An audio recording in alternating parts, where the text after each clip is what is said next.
So the payroll is the biggest part of it, being 75% of it. The other side of it, is the employer health insurance. That should only be 2 bills, for the carriers they're looking at. So I've sent that worksheet out to the controllers, to Naomi in this particular case, and I include Andy as well, just so that we can begin to utilize this worksheet and begin to put together the proper documents so that we can have this all together to submit. Now, the only kind of strange thing has been some guidelines and rules have been kind of changing as time has gone on. Right now, one of the frustrating things is I'm hearing that the banks are going to require us to break out a worksheet of every single employee by payroll, which is going to be an astronomical information that we've got to get to them as opposed to just total payroll for those periods. So that was the guidelines we had heard at the beginning of this week, but I was also told to stay tuned and that information, there may be some more clearer guidelines as next week goes on. It's one of the frustrating things we're seeing is that guidelines seem to be changing and updated on a week-to-week basis. So right now we're trying to stick with the worksheet that we do have. Again, it was produced by Bloom Shapiro that we're using to track costs and track forgiveness on these loans. So what they've told us is it's 56 days out from the date of the funds, which equals the 8 weeks that we're looking at. So if a payroll falls between, we'll have to prorate one and prorate another, as long as we're not going over verifying 56 days of service as it relates to payroll costs.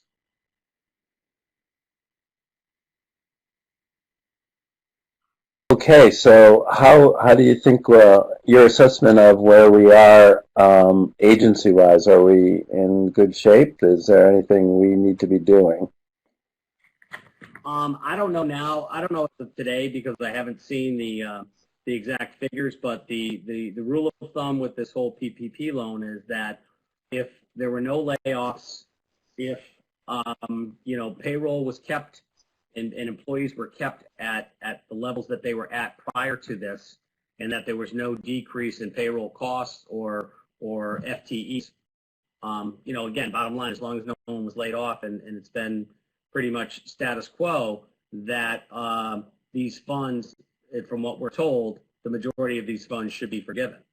This whole loan was put into place to keep payroll in place, to keep people employed, and try to keep the economy moving. So some clients laid off people, and when they got the loan, had to rehire the people back in order for them to maintain their payroll to where it was prior to. As long as, and I'm pretty positive, in your guys' sake, you didn't lay anybody off, there wasn't anybody let go, your payroll is pretty much stayed status quo, then what I'm being told right now is there's a good chance that a majority of these of this loan will be forgiven because payroll and FTE they were prior to the loan being issued. And Mark, I don't know if you've heard any differently, correct me if I'm wrong, but that's kind of the guidelines I've been hearing or seeing.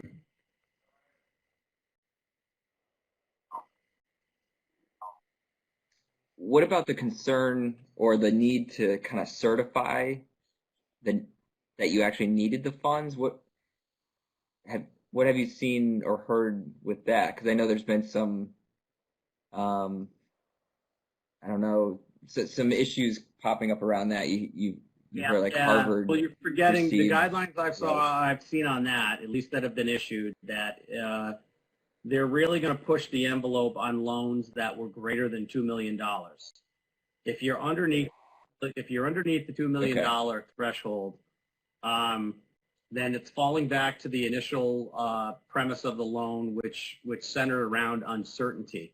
And if at the time of the loan there was uncertainty within the organization about what the next few months were going to bring, normally you're going to be fine. And again, they've used that $2 million threshold. Again, and a lot of that was brought into place because you're right, of the Harvards and the Starbucks and the Chipotles and places like that, and Flemings or whoever they were, Ruth Chris, I think was another one, getting and applying for these loans when, again, it was not the intention that these type of companies were meant to get these things. So, from what I've $2 million. Right. If you're below $2 million, you're in good shape. It's a lot of it is the uncertainty of things. And in your case, there is uncertainty. You're like any other nonprofit out there that I'm sure donations have gone down. I'm sure you may have had an event or two where you had planned during this last, couple months or upcoming that was a fundraising event that had to get tabled and basically canceled. So your ability to raise funds and continue with those fundraisers that you've had, puts you at the level of uncertainty because it's lost revenue to the organization that on a normal year you would have.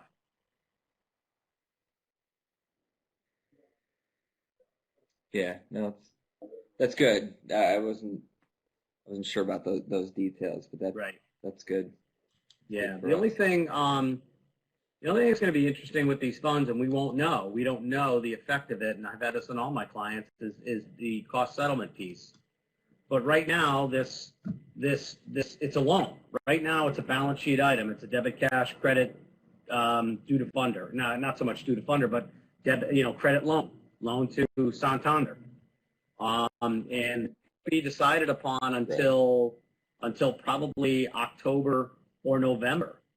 In that frame, maybe September, October, November, a lot of these aren't going to shake out to determine what the forgiveness, if not, or any forgiveness is on these loans.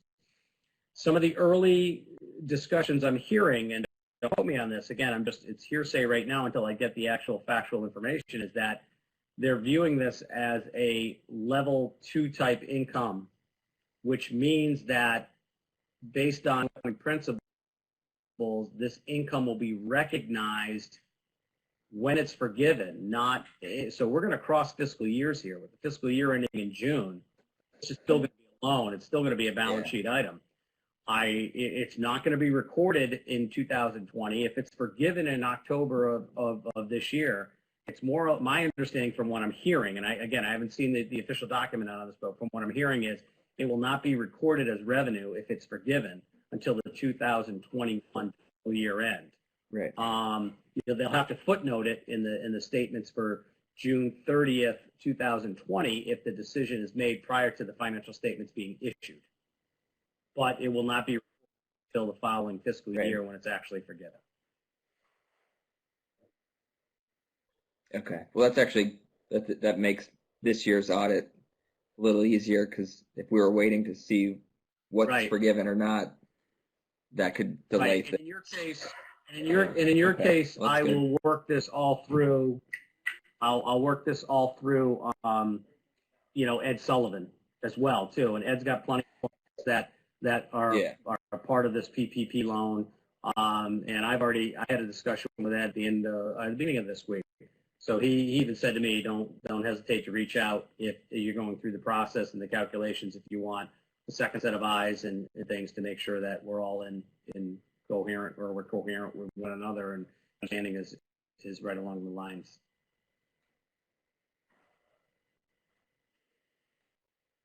That's good.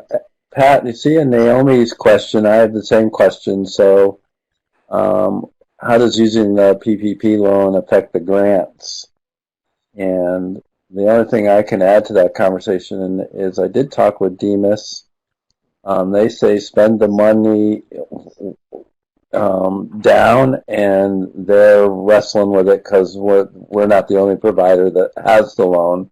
So they're trying to figure all that out too. I don't know if anybody has any other information. Yeah. Again, we've got clients across the board with, DCS, DPH, and DDS.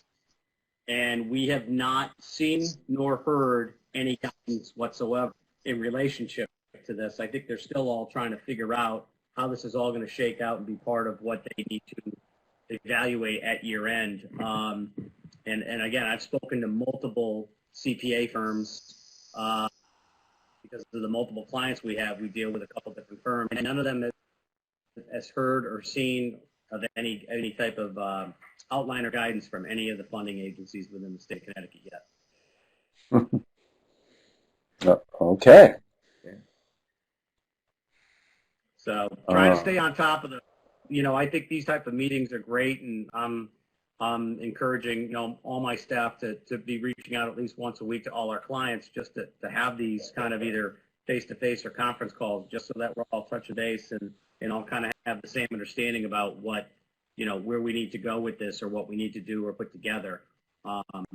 And, with the PPP, 75% of it being payroll related, it's going to be payroll registers, for the time period that the other bigger piece is that employer health expense. Those are the two biggest things. Mortgage interest in some of my clients have been a small piece of it, but those two are the two biggest pieces that I mentioned. Cool. Mark, do you have any questions for Pat or us? I muted you, so let me unmute you. There you go. Yeah. Not at the moment. I know there's a lot of kind of uncertainty with kind of the treatment of these right now. No, I think I don't have anything at the moment. One question. So I don't know if you related to kind of the audit firm.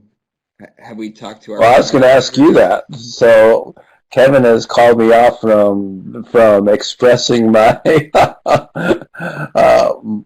and stopped my desire from calling them and letting them know. So I haven't said a word. I haven't said a word. I don't know if I haven't talked to him. So do you want me to talk to him? Is that something you would do? Is that the board's role? I'm not quite clear.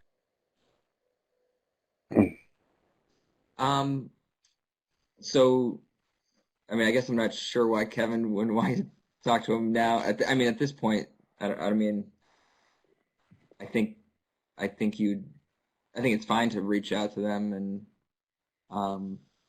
just let them know you're going in a different direction and their services won't be needed. Or Mark, do you reach out or do you send a letter and then just say, if you need to discuss this further, please call me? I want to talk to him. But yeah. Okay. All right.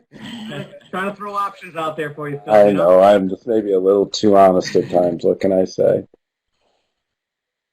All right. No, I will reach out to them and I'll do it gracefully. I promise.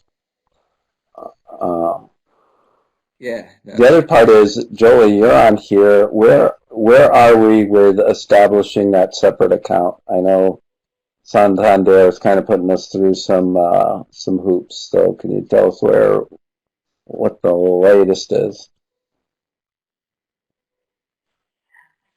Yeah, so we did fill out their 25-page application to open the additional account, and that got scanned and sent over to them last week. And this week, because they wanted the originals FedEx to them, I did FedEx over the originals. So I will follow up with our bank person to let us know if they received it or not and when that account will be open. And I think what we're planning on doing, I just want to make sure this is correct. We're going to take that exact amount of the PPP loan and put it in that account and then draw down. Is that what you want us to do, you guys, accountants? Is that what we're doing? Yeah, I mean, I've advised keep it in the account and draw on it if necessary. You may have enough cash. In some of my clients' case, they used it as an internal line of credit. There's certain times during the month where my other clients have been low on cash, so they pulled a little bit of money over, and then when they've got their big reimbursement checks from the state, they then throw the money back in there and kind of kept it aside. So I've recommended just using it if needed. If not, leave it in that side account. In case there's ever something changes down the road where that money needs to be paid back, at least it's there. But, that's I'm just trying to use worst case scenario when I look at that. But if you need it, then certainly draw some money into that, based on cash flow. But if your cash flow is getting by without touching it, I'd almost leave it there. But that's just my opinion. I would agree with that. Okay, then that's what we'll do. We'll just put it in that account. We were told at one time to pay it down, so that's why I'm having this conversation. So we are actually cash-wise, we're fairly flush, maybe more flush than we've ever been. So I'm not quite sure what's happening in this time. So we will put that in the other account and just leave it there and use it as needed. And we'll let you know when, well, you guys will know when we have to do that, or if and when we have to do that. So if they forgive the loan, then we just, I don't get it. So we just have that. Right. We just have it. And I think there's still some uncertainty all around that. It's one of those things that got rolled out, and I firmly believe that the federal government is still trying to figure out some of the nooks and crannies with this. I think there was so much pressure to get this funding out to keep the economy moving and to prevent unemployment from reaching higher levels than it's at. I think that's why there's some guidance that's being updated as time goes on. And I was just going to add, as you were talking too, I was going to add that if I hear anything different within my discussion groups or discussions with others, CPAs and things, as I do work with other clients, I'll be sure to update you and let you know. I mean, if all of a sudden next week I hear, no, draw the money down, utilize that before you use your internal funds, then I'll certainly let you know. Right now, what I've been told is that's the way some of my clients are approaching this. If they don't need it, they're just keeping it in the side account and letting it sit there. All right, that works for me. Any other updates? No,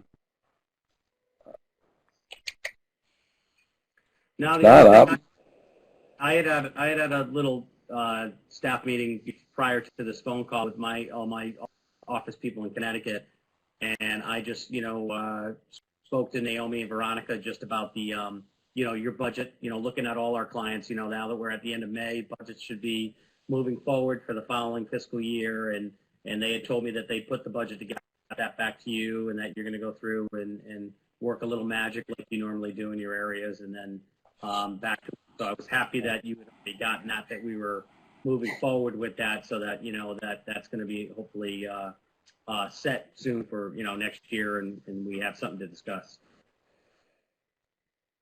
Yes, sir. It's on I have it blocked off in my calendar of time to work on the budget. I can't wait. I'm looking forward to that so much. It's true, I am. Absolutely. Good.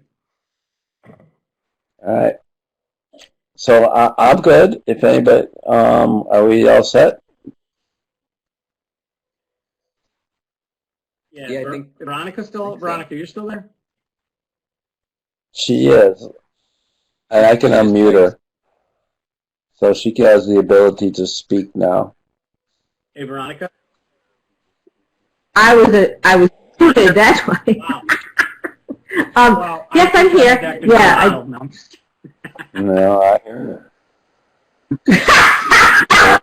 Thanks a lot. Yeah, great. Look forward to going back to the office too, huh?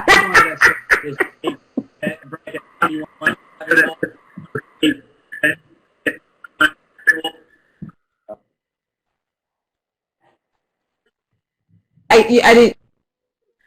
You go. Yes. Patrick? Yeah. Did you say something? Yeah, you're kind of going in and out, I think, at least for mine. Yeah, welcome to Adobe Connect. Yeah, no, I thought Patrick asked or said something and I didn't hear it. No, I was just trying to see if Veronica would add anything to the conversation.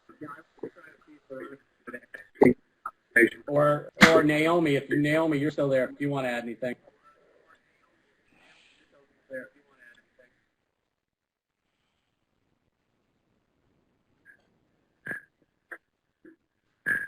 Naomi? She's muted. Muted. No, she's not. My connection is not really great, so I just missed off.